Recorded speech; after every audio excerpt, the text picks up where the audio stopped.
ದೇವರೇ, ನಿನ್ನ ರಕ್ಷಣಾನಂದವನ್ನು ನಾನು ತಿರುಗಿ ಅನುಭವಿಸುವಂತೆ ಮಾಡು.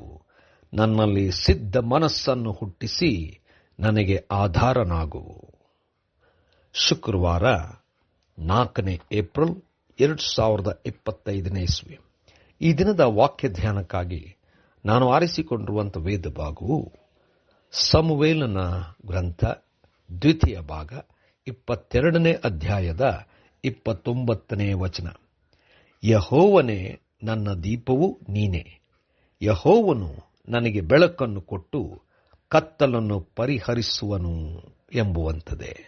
ಕರ್ತನಲ್ಲಿ ಪ್ರೀತಿಯುಳ್ಳ ದೇವಜನರೇ, ಶುಭೋದಯ.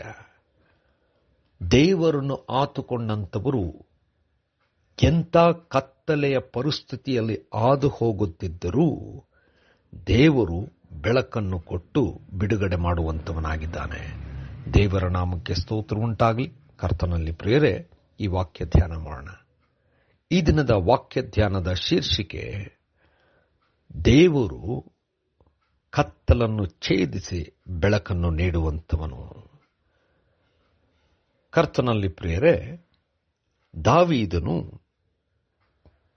ಅರಸನಾಗುವಂಥ ಸಂದರ್ಭದಲ್ಲಿ ದೇವರು ಅವನನ್ನು ಆರಿಸಿಕೊಂಡು ನಿಲ್ಲಿಸಿದನು. ದಾವೀದನು ಹಲವಾರು ಸವಾಲುಗಳನ್ನು ಎದುರಿಸಬೇಕಾಗಿತ್ತು. ಫಿಲಿಸ್ಟಿಯರ ಮೇಲೆ ಪದೇ ಪದೇ ಯುದ್ಧಕ್ಕೆ ಹೋಗಿ ಎಲ್ಲದರಲ್ಲೂ ಜಯ ಸಾಧಿಸಿದಾಗ ದಾವೀದನು ದೇವರಿಗೆ ಬಿಡುಗಡೆಯ ಹಾಡನ್ನು ಸಂತೋಷವಾಗಿ ಹೇಳುವಂತವನಾಗಿದ್ದಾನೆ. ದೇವರೇ ಅವನಿಗೆ ಖೇಡ್ಯವು ಗುರಾಣಿಯು, ಬಂಡೆಯು ಬಲವು, ದೇವರಿಂದಲೇ ಅವನಿಗೆ ಎಲ್ಲ ರೀತಿಯಾದಂಥ ಜಯವು ಸಾಧ್ಯ ಎಂಬುದಾಗಿ, ತನ್ನ ಬಲಹೀನತೆಯಲ್ಲಿ ದೇವರು ಬಲ ಕೊಟ್ಟು ತನ್ನನ್ನು ರಕ್ಷಿಸಿ ಕಾಪಾಡಿ ನಡೆಸಿದ್ದಾನೆಂಬುದಾಗಿ ದೇವರಿಗೆ ಸ್ತೋತ್ರ ಹೇಳುತ್ತಾ ದೇವರನ್ನು ಕೊಂಡಾಡುವಂತವನಾಗಿದ್ದಾನೆ.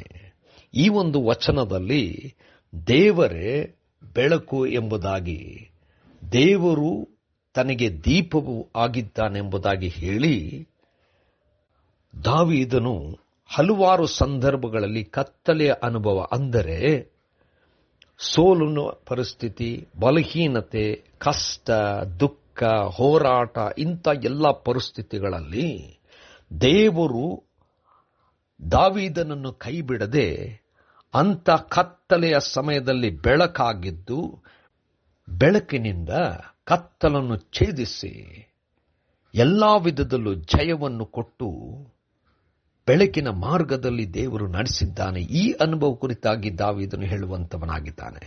ಕರ್ತನಲ್ಲಿ ಪ್ರಿಯರೇ, ನಮ್ಮೆಲ್ಲರಿಗೂ ಕತ್ತಲೆಯ ಅನುಭವ ಉಂಟಾಗಿರಬಹುದು. ಸೋಲು, ನಿರಾಶೆ, ನೋವು, ಹೋರಾಟ, ಒಂಟಿತನ, ಕಷ್ಟ, ಹಿಂಸೆ, ಹಲವಾರು ರೀತಿಯಾದಂಥ ಪರಿಸ್ಥಿತಿಗಳು, ಅಂದರೆ ಕತ್ತಲೆಯ ಅನುಭವ ನಮಗೆ ಉಂಟಾಗಿರಬಹುದು. ನಾವು ಸಹಿಸಲಾರದಷ್ಟು, ನೆನೆಸಲಾರದಷ್ಟು, ಹೋರಾಟ ಮಾಡಲಾಗದಷ್ಟು ಕತ್ತಲೆಯ ಅನುಭವ ನಮಗಾಗಿರಬಹುದು. ಆದರೆ ದೇವರೇ ನಮಗೆ ದೀಪವಾಗಿದ್ದಾನೆ. ದೇವರೇ ಇಂಥ ಪರಿಸ್ಥಿತಿಯಲ್ಲಿ ನಮಗೆ ಬೆಳಕನ್ನು ನೀಡಿ ಜಯವನ್ನು ಕೊಟ್ಟು ಎಲ್ಲದರಿಂದ ಬಿಡುಗಡೆ ಮಾಡುವಂತವನಾಗಿದ್ದಾನೆ. ನಂಬೋಣ, ನಿರೀಕ್ಷಿಸೋಣ. ದೇವರೇ ಬೆಳಕಾಗಿ ನಡೆಸುವಂತವನಾಗಿದ್ದಾನೆ.